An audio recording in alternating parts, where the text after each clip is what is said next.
সকল মোহনবাগান সমর্থককে জানাই শুভ অষ্টমীর প্রীতি শুভেচ্ছা ও আন্তরিক অভিনন্দন। আজকেই এএফসিতে সেপাহানের সঙ্গে মোহনবাগানের খেলাটা ছিল এবং সমস্ত প্রোগ্রাম ক্যান্সেল করে রাখা ছিল। রাত্রি 9:30 থেকে খেলা হবে আর তার আগে প্রচণ্ড ভিড় থাকে, তাই খেলা দেখার জন্য আজকের প্রোগ্রাম সেরকম কিছু রাখা হয়নি। কিন্তু আজকের দিনে খেলাটা দেখতে পাবো না, এটাই আমার কাছে সবথেকে বড় দুঃখ বলতে পারেন। বেরোলাম কি বেরোলাম না সেটা বড় ব্যাপার নয়, আজকে বেরোতে পারিনি তো কালকে বেরোতে পারবো সেটা ব্যাপার নয়, সে হয়তো বৃষ্টি হলেও বেরোতে পারতাম না।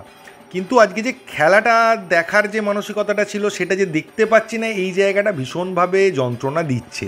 এবং সকাল সকাল এক্সপেক্টেড খবর, আনএক্সপেক্টেড কিছু নয়, গতবারের মতো এবারও এএফসি থেকে মোহনবাগানের মানে ACL 2 থেকে নাম উইথড্র করে নিয়েছে মোহনবাগান, এরকমই ধরে নিচ্ছে এএফসি।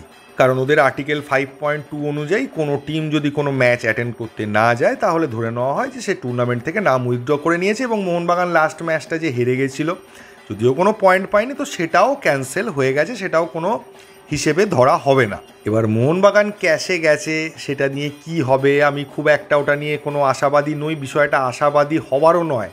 কারণ যদি ধরে নিন যে ক্যাশ থেকে বললো যে না মোহনবাগান পুরো টুর্নামেন্টটা খেলুক, তারপর আমরা যতদিন না ডিসিশান দিচ্ছি ততদিন মোহনবাগান টুর্নামেন্টটা কন্টিনিউ করতে পারে, এটাও যদি বলে তাহলেই বা লাভ কী হবে?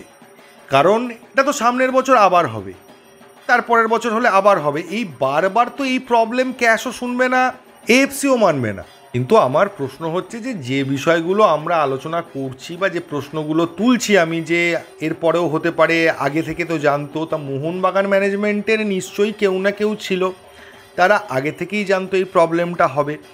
তাহলে তারা কেন এতদিন পর্যন্ত এইটাকে চালিয়ে নিয়ে গেল বা চেষ্টা একটা করলো যে মোহনবাগান যদি যেতে পারে? তারা তো জানতোই যে যেতে পারবে না। তা না হলে লাস্ট মুহূর্তে কি হলো সেটা আবার সকলকে জানানোর জন্য আমি আবার দাবি জানাচ্ছি। কারণ সিকিউরিটি কনসার্ন যুক্তিটা কোনোভাবেই মেনে নেওয়া যাচ্ছে না। কারণ বিভিন্ন জায়গা থেকে এটাও জানা যাচ্ছে যে প্রচুর ভারতীয় ইরানে গেছে, এসছে, যাওয়া আসা করছে, অস্ট্রেলিয়ানরাও গেছে আসছে। শুধুমাত্র এই 4 অস্ট্রেলিয়ান আর এই 10-12 জন ভারতীয় প্লেয়ারদের ক্ষেত্রেই কি এমন সমস্যাটা হচ্ছে? বা মোহনবাগান ম্যানেজমেন্টের ইরানে যাওয়া নিয়ে কোনো প্রবলেম আছে কিনা আলাদা করে স্পেশালি কিছু, সেইটা আমাদের পক্ষে জানাটা এখনও সম্ভব হয়ে ওঠেনি। কিছু তো কারণ আছে, আমরা যেটা ভাবছি আর আমরা যেভাবে জিনিসটাকে দেখছি বিষয়টা কিন্তু সেরকম নয়। ম্যানেজমেন্ট খুব ভালো করে জানতো যে এটা হওয়ার ফলে সমর্থকরা ক্ষেপে যাবে, একটা বাজে ইমপ্রেশন হবে, মোহনবাগান ম্যানেজমেন্ট নিয়ে প্রশ্ন উঠবে এবং মোহনবাগান ম্যানেজমেন্ট বারবারই সমর্থকদের খুশি করার একটা চেষ্টা করে। তাহলে তারা যেচে পড়ে এই সিচুয়েশনটাকে কেন আনলো, তার পেছনে কি এমন বৃহৎ কারণ আছে যার জন্য এই সমর্থকদের এই অসন্তোষ, চারদিকে যাই প্রচার হোক না কেন মোহনবাগান ম্যানেজমেন্টকে নিয়ে, এবং চারদিক থেকে যে সকলে যাতা বলছে সেইটাও তারা সহ্য করছে, কিন্তু অরিজিনাল কারণটা সামনে আনতে পারছে না। এমনকি একজন ভারতীয় ম্যাচ রেফারিও ইরানে গিয়ে ম্যাচ পরিচালনা করে এসছেন, এরকম খবর পাওয়া যাচ্ছে। তো AFC ACL 2 এর গল্প আপাতত শেষ। তাহলে নেক্সট টার্গেট হচ্ছে IFA শিল্ড। সেখানেও যেটা শোনা যাচ্ছে পুরো দল নিয়ে খেলা সম্ভব নয়, কারণ ন্যাশনাল ডিউটিতে বেশ কিছু প্লেয়ার চলে যাবে, বিদেশিরা অ্যাভেলেবেল থাকবে। তো এবার সেটার জন্যই অপেক্ষা করতে হবে, এর বাইরে আর কি বলতে পারি?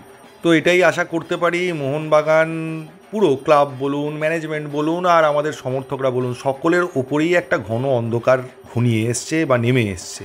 আশা করি নিম্নচাপের মতো এটাও ধীরে ধীরে কেটে যাবে এবং ইরান যাওয়া নিয়ে ভবিষ্যতেও এটা হতে পারে, এটা নিয়ে মোহনবাগান ম্যানেজমেন্ট কোনো একটা সমস্যার সমাধান আশা করি বার করার চেষ্টা করবে। সেরকম হলে এফসিকে জানাবে যে আমরা ACL 2 খেলবো না, চ্যালেঞ্জ লিগ খেলবো। তবে এই টুর্নামেন্টের মাঝপথ থেকে টুর্নামেন্ট না খেলা, সেখান থেকে বাতিল হয়ে যাওয়া বা ম্যাচগুলো কর্তৃপক্ষর বাতিল করে দেওয়া, এই জায়গাটা আর যেন মানা যাচ্ছে না।